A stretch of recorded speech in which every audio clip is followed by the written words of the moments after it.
Hi, by the time you receive this, I'll have just arrived home from Camp Moses Merrill. The pastors' conference for our region is going on this early part of this week, and so I'll be up there for a couple of days and returning home on Wednesday afternoon.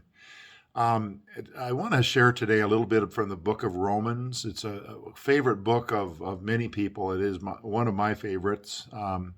And in what we find oftentimes in Scripture is that we find certain patterns that the author uses, and not just the words, but the patterns of what they're putting in play. And in the very first chapter of Romans, it gives a whole list of sins, and it talks about God's wrath. And in fact, the beginning in verse 18, the section heading is God's wrath against mankind. Oftentimes, in this chapter 1, it condemns certain sins, and they're kind of some of our pet sins, the ones that we really think are very, very bad. And so we pick on one particular sin in that whole chapter when it also talks about a whole array of other sins, of gossip and of discord and all kinds of things that it mentions. And I think sin is sin. I think that's just, there is no two ways about it. It's not, just one sin over all the others. And I think we need to, as Christians, recognize that that was the point that Paul was making in all of this.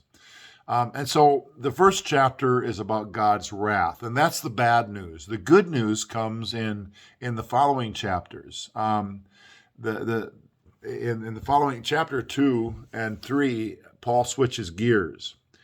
It goes from how God perceives our sin to how we perceive other people's sin. In other words, it's about judgment. The second chapter is about judgment. And Paul suggests that we have a tendency to judge people in a way that also points to the fact that we're committing the same sins, that we're judging people for sins that we are also committing. He says, if you judge somebody for committing adultery, are you not also committing adultery at the same time? And so he recognizes that in the culture where he is, the people to whom he is writing this book, the Christians at Rome, that they're guilty of a lot of the same sins that they are challenging others and judging others on. And so Romans 2 verse 1 says, "You therefore have no excuse, you who pass judgment on someone else. For at whatever point you judge the other, you are condemning yourself, because you who pass judgment do the same things." Paul saw an inconsistency in the lives of people. He's condemning as we condemn others, but we also commit those same exact sins. He reminds us in chapter 3, and I want to move on to chapter 3. He says, "As it is written, there is no one righteous, not even one. There is no one who understands, no one who seeks God. All have turned away. They have together become worthless. There is no one who does good, not even one." Now he's quoting here from Psalm, I think it's chapter 14 of Psalms. And it's like a message from Paul that is saying, just in case you think you are spiritually or morally superior and that you can somehow stand in judgment of other people, let me remind you that there is nobody who is righteous, nobody who is above reproach, not even you.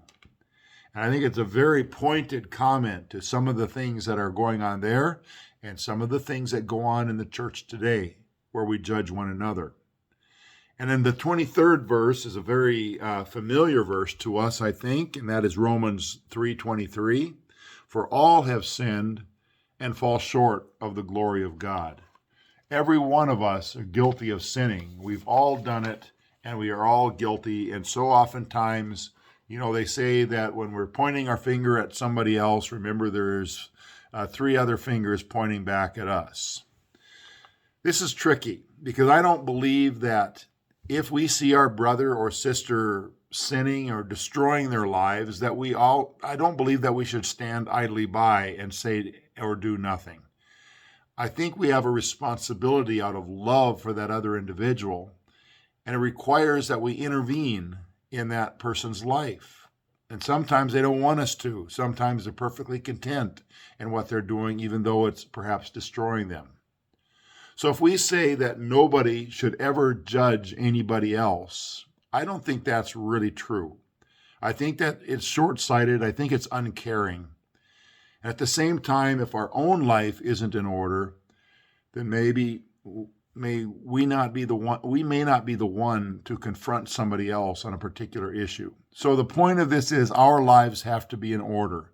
This is about our righteousness before God. And the wonderful thing, the really good news, is that in the 4th chapter of Romans, you realize that in just a few minutes here, I've covered the first 4 chapters of Romans. In the 4th chapter, Paul moves on to the main theme of the book, which is justification by faith. It's no longer the judgment of God that we see in the 1st chapter. It's no longer about judging other people that we see in the 2nd chapter, but it's about the full and complete justification by faith, the complete salvation of the person, being reconciled with God and being fully saved. That's really the full and complete good news that changes everything. God condemned us because of our sin.